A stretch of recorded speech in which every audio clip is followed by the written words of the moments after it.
And let's get it started because I'm excited about all the topics, but in particular this first one, Rob. So last night, of course, we had more NBA action. And the Oklahoma City Thunder, who, let's give them their respect, they were the number 1 seed in the Western Conference. They beat up on the Dallas Mavericks so badly that at the end of the game, the reserves were in. So they beat them by over 20. And the night before, Minnesota took a commanding, or I don't know if it was the night before, but maybe 2 nights before, but they took a commanding 2-0 lead over the Denver Nuggets. And Rob, we've got a lot of different, things to talk about regarding this topic. But I want to give Colin Cowherd, our friend, and of course, the personality of the Herd, props on this because he was talking about, are we entering a period in the NBA, Rob, where it could be like the 1970s. And if you remember in the 1970s, it was the most parity ever in the NBA. I believe 8 teams won championships in that decade. 8 teams won championships in that decade. And I actually know them off the top of my head. But it might take me a minute, but I'll read them off. The Knicks won it, Rob, in 1970. The Bucks in 71, led by Lou Alcindor and Oscar Robertson. Of course, now Kareem Abdul-Jabbar and Oscar Robertson. The Lakers won it in 72. That was the year they won 33 straight games. It's still an NBA record. The Knicks won it again in 73. The Celtics in 74. The Warriors, led by Rick Barry in 75. The Celtics again in 76. The Bullets, I remember that in 78. Elvin Hayes, Wes Unseld, Bobby Dandridge. And then in 1979, the Seattle Supersonics. I know you remember that, Rob. They beat the Bullets. Great series. Dennis Johnson, Gus Williams and all that. Jack Sikma, downtown Freddie Brown. And then in 1980, that's a new decade, but that was the Lakers. So you had 8 teams in the 70s win it, Rob. And if you look now, we haven't had the last, 5 champions it's all been different teams.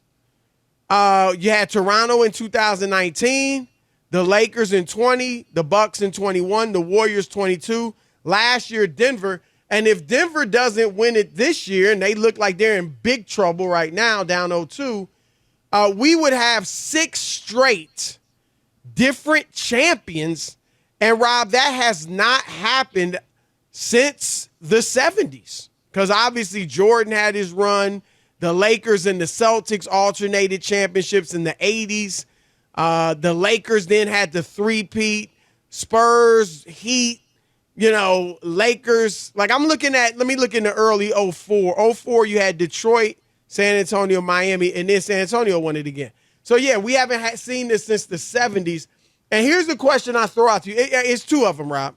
One, do you think we are about to see that type of parity? It might not. I mean, we've already seen 6. It may be 6 in a row.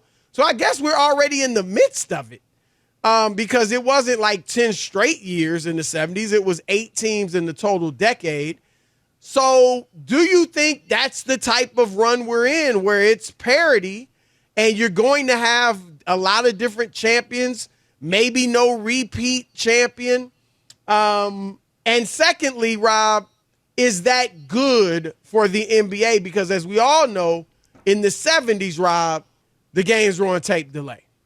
Despite having many great players, Kareem, Dr. J, and all these great players, George Gervin, Moses Malone, the games were on tape delay. So what are your thoughts on those 2 questions? First, I'm going to say the reason the games were on tape delay isn't because different teams were winning championships. That league was drug-infested. A lot of people were turned off by the NBA in the 70s, and the ratings weren't good. And CBS It was about the ratings not being good, and that was the reason why they just decided that was the reason they decided. Not all the games were on tape delay. I think 9 of the 17 playoff I think a lot games. of it was racial. Okay, it could have been, but I'm just I saying. mean, the league was. That's when the league became overwhelmingly black. Yeah, and this was the '70s, so it was a different time period. It was just the league. I just remember a lot of issues with the league and all the stuff that was going on. But anyway, parity can be good, and I think parity's good from this standpoint, Chris. You want to mix it around. You don't want it to be the same teams over and over, but that doesn't mean you can exclude every once in a while you'll have a dynasty. Dynasties are good every once in a while where you have a really great team that wins and they're put together right and you go, wow, they really, had a great team and a great run. But most of the time you would like for more teams to be included and involved. I think it makes it better for the league where other teams don't feel like it's just the same 2 or 3 teams every year. And I've seen this and kind of tired of it. So the NBA has a very interesting now. If somebody comes along, Chris, and is it Minnesota or if it's OKC? I'm just throwing them out, right? And they can put together a string that and win 2 or 3 in a row or whatever, 3 out of 4. That I think people could appreciate that, but I don't think parity is a bad thing for a league. You can get burnt out from the same old, or the same conversations and the same players. But you can appreciate. So I'm not totally against, a dynasty that comes. But if there's only 2 or 3 teams that win all the time, I think that can be tiresome.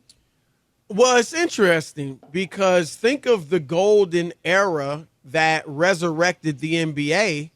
That was, Rob, the least amount of parity that the league has ever seen. I guess the 90s you had Jordan winning 6. And then Olajuwon won 2. So, that was, but there were different teams in the finals. In the 90s, Rob, the only teams to make the finals, I'm not even talking about winning it. The only teams to make the finals in the 90s were the Lakers, the Celtics, the Rockets, the 76ers, and the Pistons. That's it. Those are the only teams that made it. You mean and yet the 80s? That was in the 1980s. And yet that was the best decade, that resurrected the league.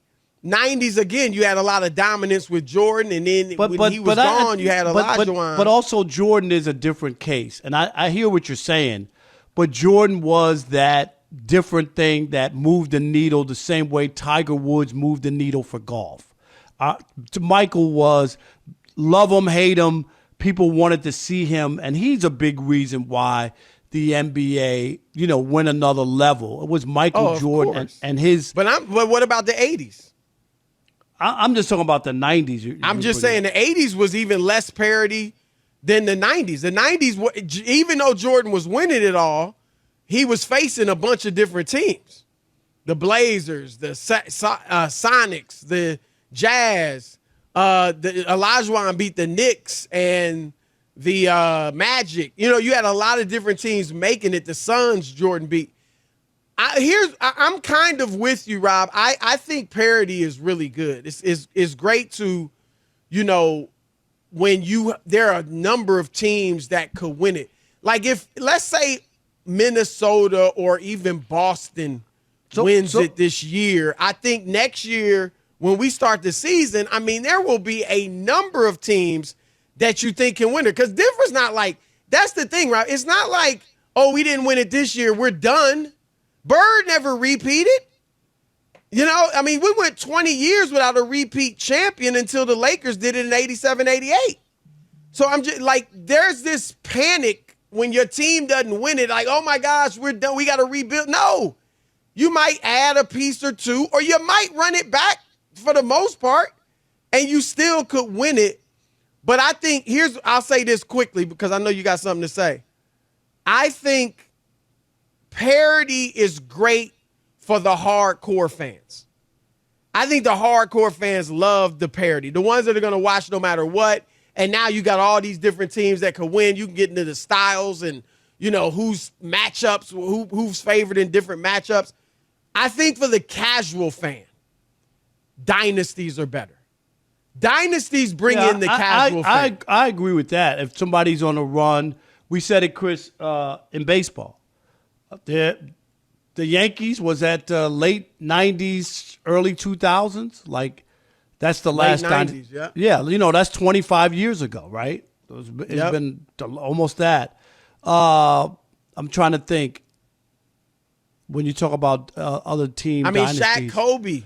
Yeah, they brought in, casual fans wanted to check them out. Yeah, I think that's the case. Heat, but the Heat wasn't a dynasty, but they got there 4 straight years. They won 2. So people want to see that.